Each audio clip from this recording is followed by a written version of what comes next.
भले भले होऊन गेले गर्विष्ठ बादशहा नावाचे, ना झुकवू शकले ना नमवू शकतील आम्हाला आम्ही मावळे शिवशंभूंचे. तर मंडळी नमस्कार, सुस्वागतम. आज आपण जंजिरा किल्ल्याचा इतिहास व वस्तुस्थिती थोडक्यात जाणून घेणार आहोत, तेही थेट किल्ले जंजिराला भेट देऊन. तर चला, आज मी तुम्हाला घेऊन जातो किल्ले जंजिऱ्यावर. तर माझं नाव तर तुम्हाला माहितीच आहे, मी प्रणय बाळकृष्ण पाडावे. मी एका मराठमोळ्या यूट्यूब चॅनलवरती तुमचं स्वागत करत आहे, ज्याचं नावच आहे यूट्यूब मराठी. तर चला जाऊया किल्ले जंजिऱ्यावर, कारण मीही तुमच्याप्रमाणेच उत्सुक आहे हा किल्ला पाहण्यासाठी. तर मंडळी, जंजिरा हा जलदुर्ग आहे. जलदुर्ग म्हणजे पाण्यामध्ये वसलेला किल्ला. तर जंजिरा हा जलदुर्ग रायगड जिल्ह्यातील मुरुड या तालुक्यात येतो. त्यामुळे या किल्ल्यावर तुम्ही अनेक प्रकारे जाऊ शकता, जसं की मुंबई, पुणे किंवा इतर अनेक ठिकाणावरून या ठिकाणी म्हणजेच मुरुडला एसटी बसेस येत असतात. त्याचप्रमाणे जंजिऱ्याच्या जवळच राजपुरी व दिघी हे दोन बंदर आहेत, त्यामुळे समुद्रमार्गेही या ठिकाणी येणं सहज शक्य आहे. तर आता आपण जाऊया दिघी बंदरातून. तर दिघी बंदरावरती जाण्यासाठी तेथील स्थानिक वाहनांचा आपण वापर करणार आहोत. तर चला प्रवासाला सुरुवात करूया. अजय अशा जंजिऱ्याला भेट देताना मनामध्ये वेगळीच अशी एक उत्सुकता होती. जंजिऱ्याच्या प्रवासात तुम्हाला पृथ्वीवरील स्वर्गाचं दर्शन घडेल. म्हणजेच रस्त्याच्या दोन्ही बाजूला दिसणारी हिरवाई, कौलारू घरे आणि नारळीच्या रांगा, उंचच उंच सह्याद्रीच्या डोंगर रांगा, तर तिथे पाण्याचे झरे आणि कोकणचा निळाशार दर्या.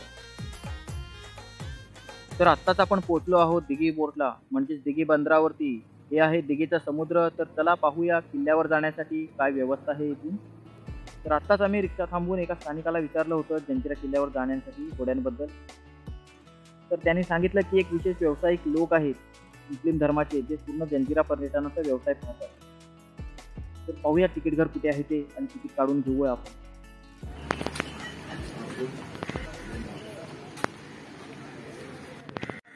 तिकीट तर काढून झाले, मात्र दिघीहून जंजिऱ्याला जायचं अंतर पाहिलं तर तिकीट दर थोडा जास्त आहे. एक छोटीशी वाईट बातमी आहे मंडळी. फायनली आम्ही दिघीला तर पोहोचलोय, पण इथे असं झालं की आता आज शुक्रवार आहे आणि त्याच्यामुळे आज नमाज पडायची वेळ आहे त्यांची, ज्यांची बोट आहे त्यांची. तर 1.5 तास तरी आम्हाला वाट पाहावी लागेल बोटची.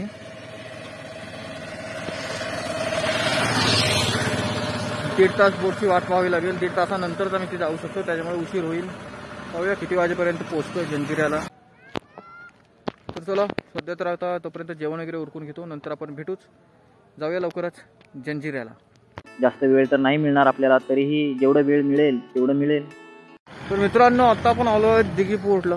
तर इथे आता इथून आपल्याला बोट पकडायची आहे. तर चला बघूया कोणती बोट भेटते ते आता आपल्याला इथून जंजिरा किल्ल्यावरती जाण्यासाठी.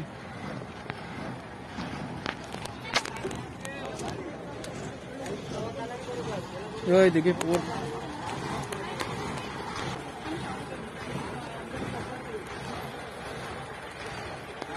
फायनली मंडळी, मी आणि माझी फॅमिली बोटीमध्ये बसलेलो आहोत.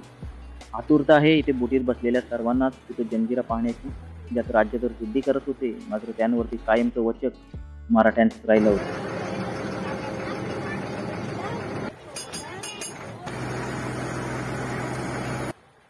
थोड्याच वेळाने बोटीचं इंजिन सुरू झालं आणि त्या इंजिनच्या आवाजाबरोबर मनात आले ते जंजिऱ्यावर स्वराज्यासाठी बलिदान दिलेले कोंडाजी फर्जंद. त्यांच्या त्या रक्ताने पावन झालेल्या जंजिऱ्याच्या भूमीला पाहण्यासाठी डोळे आतुरले. आणि त्याचप्रमाणे बोटीने या अथांग दर्यावरून फिरण्याची मजा वेगळीच असते. तर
नावाच्या खाडीत बांधला होता.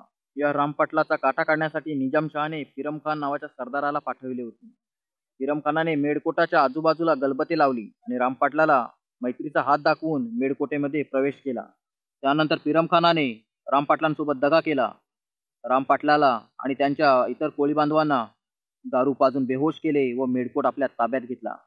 रामपाटलाला निजामशहाकडे पाठवून त्याचे धर्मांतर केले.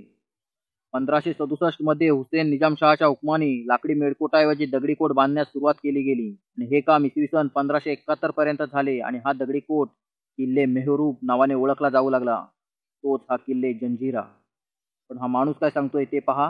किला बनाने वाले राजा का नाम है सिद्दी जोहर और सिद्दी जोहर ये कोई इंडियन नहीं थे जिन लोगों ने इस किले को बनाया.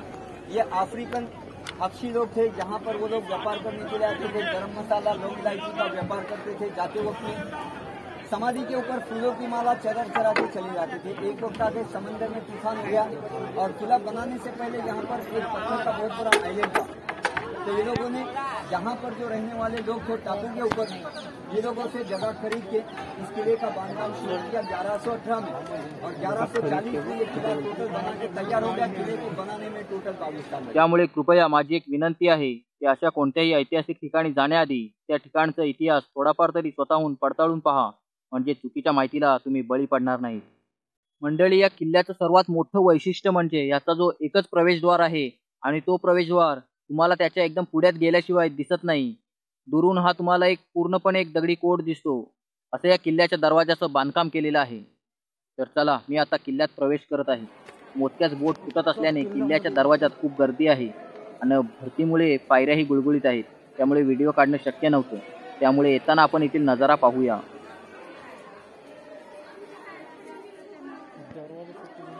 किल्ल्याच्या आतमध्ये आल्यानंतर पहा, पुन्हा किल्ला पाहण्यासाठी तिकीट काढावे लागेल. बोटची तिकीट होती 125 ते 150 प्रति व्यक्ती. आता येथील किल्ल्यातील तिकीट आहे प्रति व्यक्ती 25 रुपये.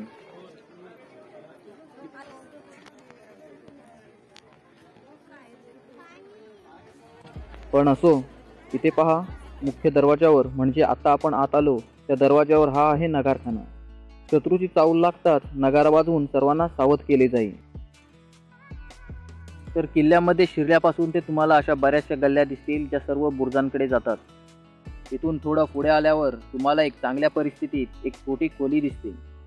ते आहे पांचतन पाचबीर दर्गा. खूप चांगल्या परिस्थितीमध्ये आहे. इथून पुढे एक अरुंद दरवाजा आहे. या दरवाज्यातून आत आल्यानंतर त्या काळातील अनेक इमारतींचे ढासळलेले अवशेष दृष्टीस पडतात. सिद्धीच्या शासन काळात या किल्ल्यामध्ये हजारो सिद्धी सैनिक राहत होते. त्यातीलच काही सरदारांचे आणि बड्या अधिकाऱ्यांचे राहण्याच्या या खोल्या असाव्यात. मात्र त्या आता पडझडलेल्या अवस्थेत आढळतात. त्याचप्रमाणे समोरच एक उंच इमारतीचा अवशेष नजरेस पडतो. तो आहे सुरुल खानाचा महाल. ते आपण तर जवळून पाहू. दरवाजातून किल्ल्यात प्रवेश केल्यावर अति डाव्या बाजूला पहा, एक तलाव आहे. किल्ल्यावर सध्या तरी 2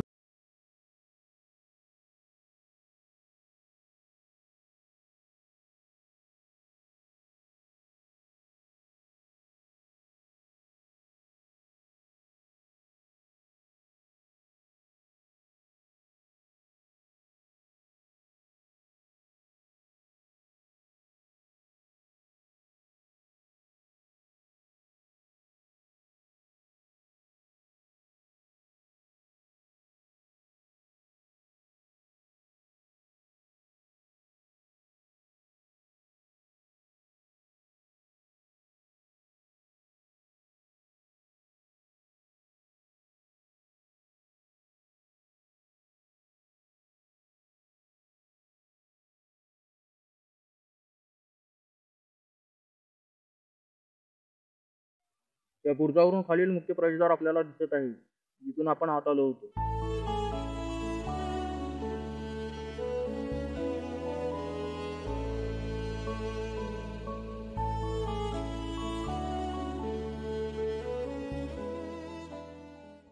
त्यानंतर याच बुरुजावर आहे या जंजिरा किल्ल्यातील त्या काळची सर्वात भयानक आणि आग ओकणारी तोफ कलाल बांगडी.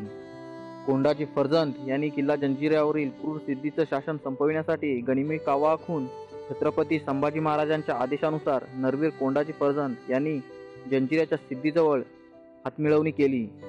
आणि एक दिवस जंजिऱ्यावरील दारूच्या कोठाराला उडवण्यासाठी कोठाराभोवती दारूगोळा लावून जंजिरा उडवण्यासाठी सज्ज झाले. मात्र दारूगोळा पेटवून देण्याआधी ते त्यांच्या बायकोला घेऊन जंजिरा सोडण्याची तयारी करू लागले. मात्र बायकोच्या दासीने सोबत यायचं हट्ट केलं आणि कोंडाजींच्या बायकोने देखील दासीला सोबत घ्या असं हट्ट धरलं होतं. कोंडाजींकडे विचार करायला जास्त वेळ नव्हतं. त्यांनी दासीलाही परवानगी दिली. दासी कपडे घेऊन येते म्हणून जी गेली तिथेच घात झाला. दासी थेट सिद्धीच्या महालात गेली. कोंडाजींना बांधून याच तोफेच्या म्हणजेच याच कलाल बांगडी या तोफेच्या तोंडीत देण्यात आले आणि त्यांच्या मराठा साथीदारांचं सुद्धा शिरछेद करण्यात आलं.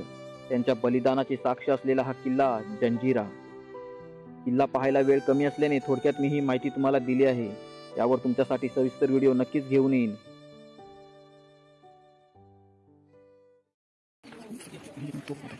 किल्ले जंजिरा हा एका खडकावर बांधलेला आहे. ते तुम्हाला भरती ओढल्यावर दिसून येते.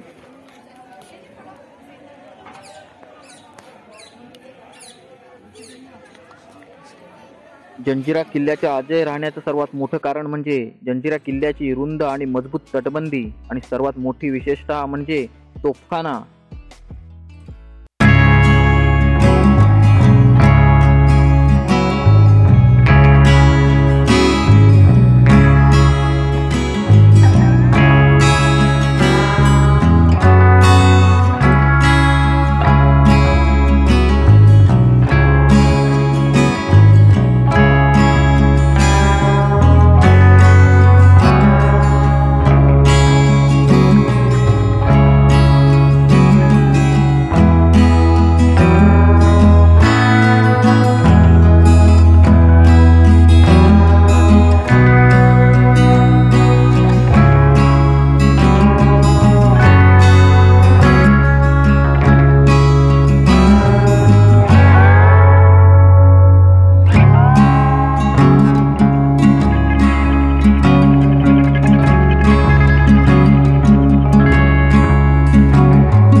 वर आक्रमण करणे खूप अवघड का होतो? चला बालेकिल्ल्यावर जाऊन सांगतो.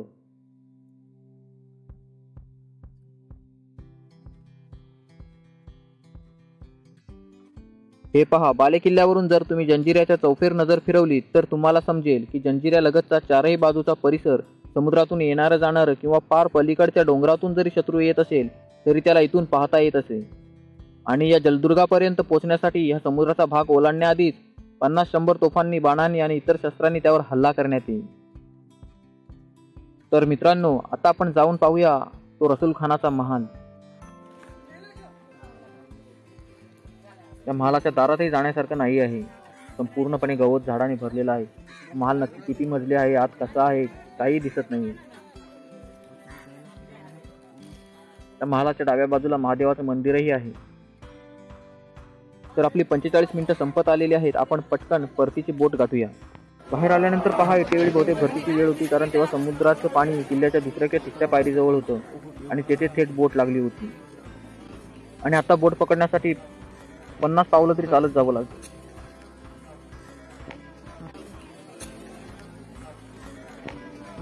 तर फायनली आपण पुन्हा आलो आहोत दिघी बंदरावरती. तर तुम्ही असं करू शकता जंजिऱ्यावरचा प्रवास, आणि आपल्याला खूप कमी वेळ भेटतो किल्ला पाहण्यासाठी. तरी तुम्हाला मी जेवढं दाखवता येईल तेवढं दाखवलेलं आहे किल्ला. तर जंजिरा किल्ल्यावरील जे आपण आठवणी साठवल्या आहेत, त्याचप्रमाणे कोंडाजी फर्जंद आणि इतर मावळ्यांचं जे बलिदान आहे जंजिऱ्यावरती दिलेलं, त्याचप्रमाणे छत्रपती शिवाजी महाराजांनीही 4-5 वेळा जे प्रयत्न केलं होतं जंजिरा किल्ला जिंकण्याचं, ते स्वप्न अधुरं राहिलं होतं, कारण औरंगजेबाने बऱ्याच वेळेला झेरी चाल खेळली होती. त्याचप्रमाणे कधीकधी आपली जादाची कुमक पोचली नव्हती. तर काहीही असो, अजिंक्य जंजिरा किल्ला मी तुम्हाला कमीत कमी वेळ असूनही दाखवण्याचा प्रयत्न केला आहे. तर अशाच नवीन व्हिडिओसोबत लवकरच भेटू. तात्पुरती मी तुमची रजा घेतो. तोपर्यंत काळजी घ्या स्वतःची आणि इतरांची. जय शिवशंभो.